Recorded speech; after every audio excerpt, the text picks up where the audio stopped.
Today on More Than the Music, I am back in Nashville hanging out on Music Row for Americafest.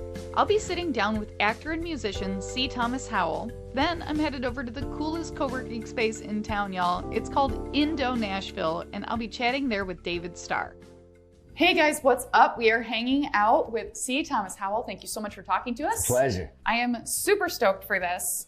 I wore my pony shirt just to talk to you. Nice, good work. Yeah, I see you got a little Bronco in your vest too. We're kind of matchy-matchy here. Here for it.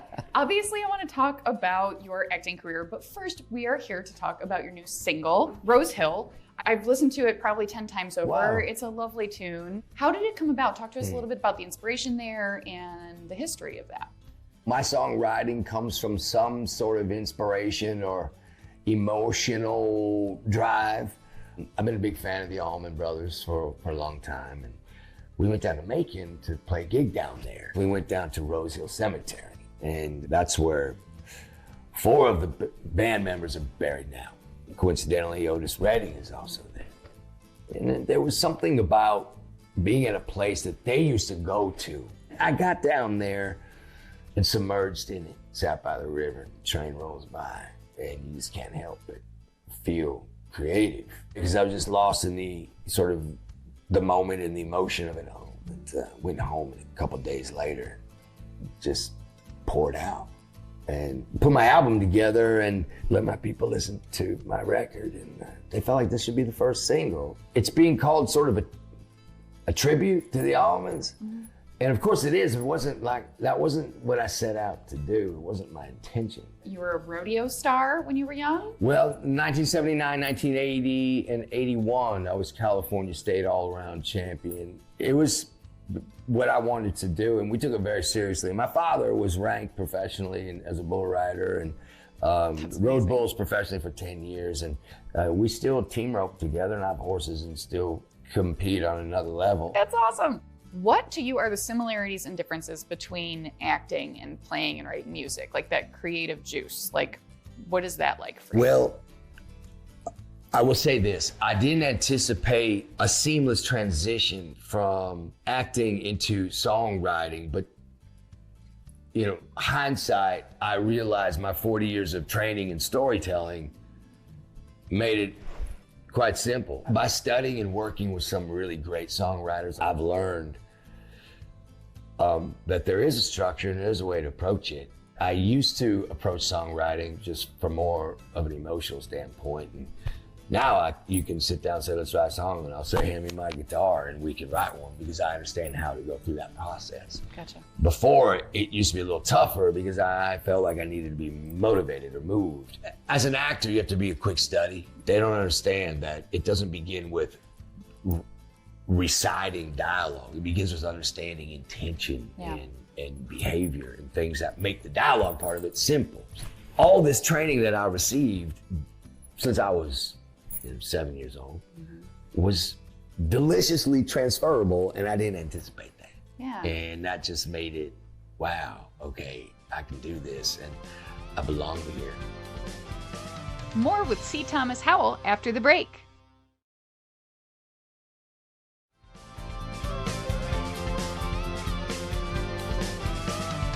There are some preparation similarities between acting and singing, but the fundamental overall biggest difference for me, I've spent a lifetime playing other people. Mm-hmm. It's the first time I can go on stage and be myself. There's a lot going on in the acting world. You can hide behind roles and you can hide behind cameras and all kinds of things. But when you're out there on stage and you step over that line, there's no going back. Yeah. I have so much respect for musicians now. People don't understand how hard it is going from gig to gig and keeping your mind right, staying in shape, trying to maintain your health, trying to maintain the business side of it and still be creative and still have a great time. I found being able to express myself this way has been a release in some way. I mean, you've been in a gazillion movies. Yeah. You've been on tons of TV stuff. I want to talk about The Outsiders specifically because I was obsessed with this story when I was younger. I mean, that book has affected a lot of people for a long time. And the fact that S.E. Hinton wrote it when she was 17 years old is remarkable. It's bonkers. And I think that that's part of why it's so incredibly relatable, especially at that age. But even if you read it as an adult, the wisdom and insight and the delicate weave between those characters and relationships. I mean, even going as far as including this poem by Robert Frost, Nothing Gold Can Stay, and having the two lead kids try to decipher the meaning of what that is, when it's basically the circle of life and they're trying to understand it. To have these greasers who come from the wrong side of the tracks, they don't have family, they have nothing but each other. And it affects a lot of people. People come up to me many, many times and say, this has been my comfort movie. I read this book to my mama as she was passing away. I wasn't a reader until I read this book. So there is so much incredible goodness that came from this simple piece of literature. Yeah. And I'm so proud to be a part of that. Pony Boy is sort of an iconic character with a beautiful name. No sort of about it. Absolutely. You know, I think she drew that name from a lullaby called Pony Boy that was written in 1908, and I fell in love with it and thought it would be only appropriate to write my own version. So I wrote a song called Pony Girl. Oh, fantastic. And it's on the album, and it's just a beautiful song. It's one of my favorite songs. I would love to know, you said earlier that you didn't grow up in a very musical household, but I'm curious, what's the first concert that you ever went to? Van Halen in Fresno. Nice. Yeah, it was probably like 78. Was awesome. What was the first album you ever bought? AC/DC Back in Black for $5. It was used. I was at a rodeo and my friend of mine came up and said, man, I bought this album. My mama won't let me keep it. And we spent like $10 on it and I gave him $5 and that was my first record. Let's say you were gonna be trapped on a desert island. Somehow you knew ahead of time that you were allowed to bring one album with you. What album would you bring? Yeah. Right now, I'd have to say, and this is a strange one, but I'd probably go somewhere like Oh Brother from the Coens. Yeah. I play that tirelessly around the house. You know, I'm a big Stanley Brothers fan, and I really, really love Southern music. If I had to really pick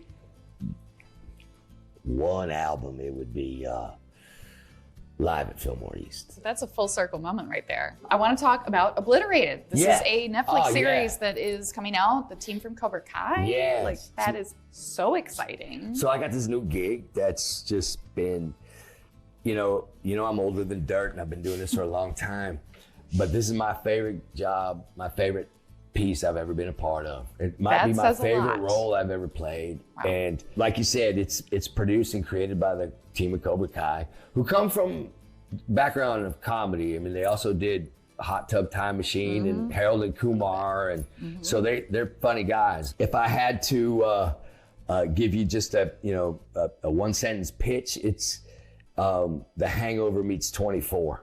I am so here for that. Let's say, again, hypothetically, instead of like being an actor, musician, person, you were a pro wrestler. What would your walkout song be? Well, I'd be pretty disappointing as a pro wrestler, I'll tell you that, boy. I don't know, I reckon for me, a walkout song like Midnight Rambler would be pretty interesting. I'm here for that. Da-na-na-na-na-na. That's all I need. Well, I have to do this just because I have the opportunity, so this has been really fun. Stay gold, Pony Boy. Stay gold, girl. Thank you so much. Thank y'all. When we return, I'll be hanging out with David Starr at Indo Nashville.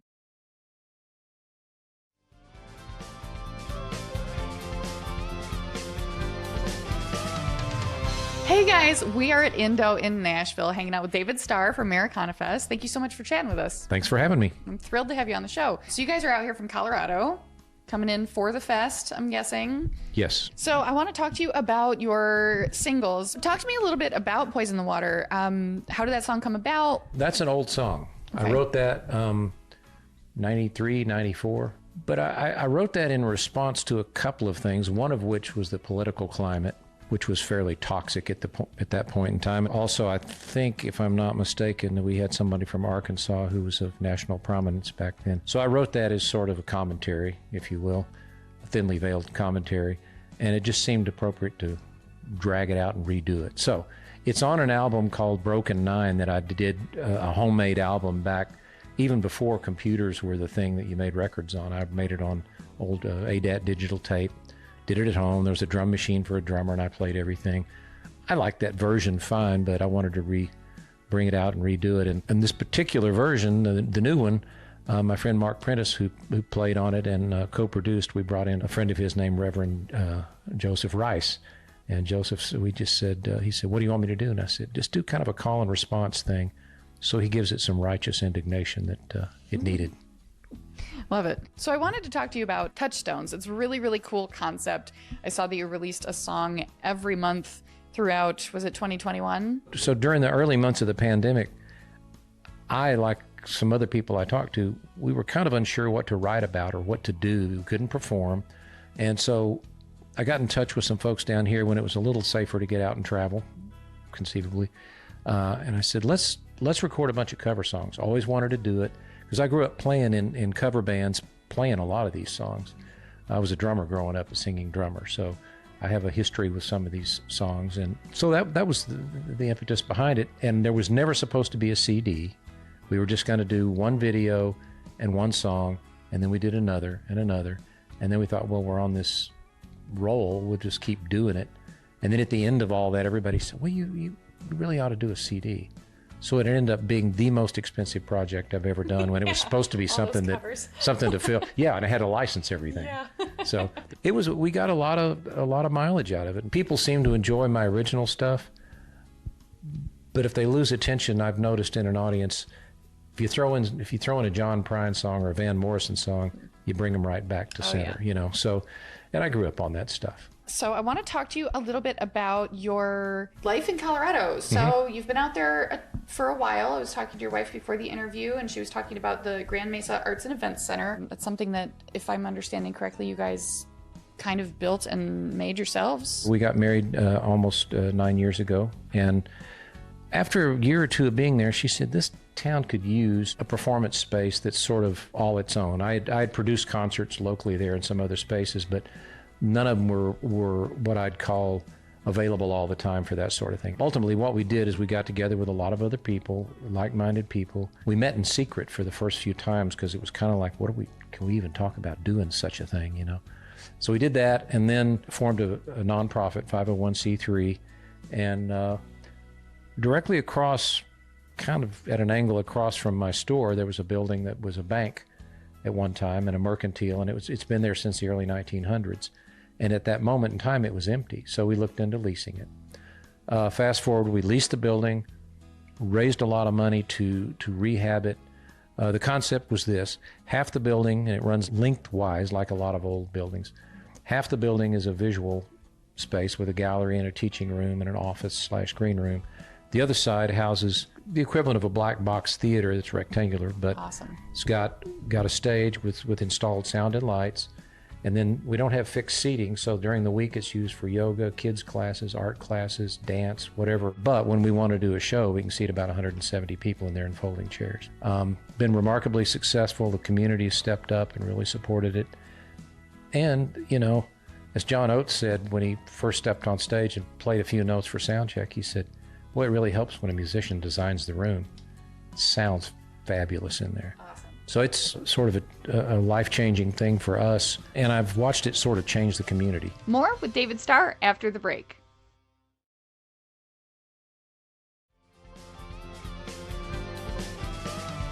The 2020 project, Beauty and Ruin, yes, that was produced by John Oates, it was inspired by your grandfather's novel, from 1972 is what my note says, of what was Nothing Is Left. Right. Can you kind of give us a little bit of background about that? Well, real quickly, when I was a kid, I was aware that my grandfather wrote these books, and he was a columnist and an educator and a legislator in the state of Arkansas. But mostly he was just this guy, this kind of tall, lanky guy that had a farm outside of Fayetteville, Arkansas, or in the south end of town. Let's say there's an antique show at the fairgrounds or whatever. He'd set up a table, and a little card table. He'd bring it in the back of his old 63 Falcon and set that up, put these books out, and they each say like $2 in the front of them. He'd write that in there and then sign his name for people. He published his last one in 72, had a heart attack, I believe, the next year and died. So it never got wide distribution, even though he had a publisher in Boston, but it never really got out there the way it should have, because he did a lot of that himself, very much like we do as artists. selling a CD off the edge of the stage. So fast forward a few years ago, I finally read his last book. It's a tale about post-Civil War family life in South Arkansas and how people's best intentions often go way awry, and it led this family into pretty much a disastrous end, and there's a lot of trauma and grief. I read the book, and I had dinner with John Oates, Cindy and I, and John's wife one night here in town. I gave him a copy of that book, an old copy I've gotten off of Amazon. And he said, "What's this?" I said, "Read the book and you tell me if there are songs in there."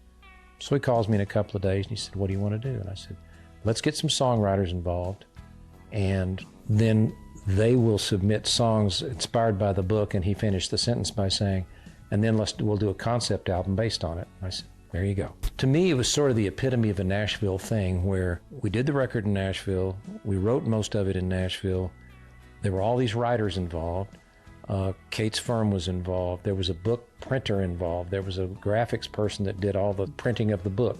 So everything that happened here in town. Along the way, I had some medical issues and had to have some surgery, came back from that, and we finished the record. Then the record came out at the end of February, and then we had our CD release party the night after the big tornado in East Nashville, so that became a tornado relief thing. And then the world shut down for 2 years. Yeah. But I love the songs, I love the project. I feel like I've yet to dig into it in the way that I should, but I have plans to do that next year. I want to kind of almost re-energize the whole thing. Well, it sounds like it deserves that. Well, I think it does, because I never got intimately familiar with those songs. Yeah. But I'm going to. Awesome. Let's say, instead of music and all of this wonderful stuff that you're doing, you had opted to become a professional wrestler. What would your walkout song be? Well, it would be one of my songs from Beauty and Ruin called Rise Up Again. Invariably, I would be knocked down as a professional wrestler, and rising up again would be what I'd have to do to get out of the place. So yeah, I'm going with that. All right, I'm here for it. You're going to be stuck on a desert island somehow, ahead of time. You get to bring one album with you. What album are you bringing with to listen to forever? The band, the second band album. Nice. The brown one. But that album to me is Americana. I was listening to the award show the other night, and there was a couple of people doing songs, and I thought, it just sounds like the band. That's where it all, to me, came from. Yeah. What does the term Americana mean to you? It's this amalgam of it's a synthesis of all the stuff that's come before. A lot of it's instrumentation. I sort of fell that direction once I started playing acoustic guitar more and decided I was going to play alone as opposed to playing in a cover band all the time. I went out and I booked 2 and 3 hour gigs without enough songs, without the skills on a guitar to really do it, but I knew I could sing and if I could accompany myself. In its barest form, I think Americana, you strip it down to a guitar and a vocal and a really good song, and then all that other stuff is just icing on the cake. If you could play with anybody, who would be just like a bucket list collaborator to play with? Probably Jackson Browne. If somebody called and said, you can come down here and write a song with Jackson Browne if you can be here tomorrow, I'd be here tomorrow. What I've learned collaborating with people is sometimes you learn, sometimes you teach, but that collaboration is something I didn't really understand until I started writing with other people. A good example of it, there's a song, Rise Up Again, that we mentioned earlier, that had to do with a dream that I had in the hospital while I was very ill 4 years ago. And I sent the song to John. I just played it into the phone and sent John Oates a copy. He called and he said, "I like this, but I want to help you with it." I said, "Well, that's my dream." And he said, "Well, now I'm in it." Aww. And I thought, okay, come on in. Yeah. He made the song better. But Jackson Browne is somebody that I've always aspired to not be like, but to rise to that level of songwriting. So I'd go with that. What's out there right now that you're listening to? An album I've been wearing out lately, this may surprise you, is the new Tears for Fears record that's been out a little less than a year. It's a great record. It's so good. All right, David Starr, what's on the horizon? What's coming down the pipe? What you doing next? Just making better music, writing songs, the whole thing. Awesome. And Cindy and I like to travel, so we have a small motorhome. We do a lot of that. Sounds like the life. The adventure continues. Yeah, here for it. Yeah. All right, well, thank you so much. I appreciate it. Thanks for having me.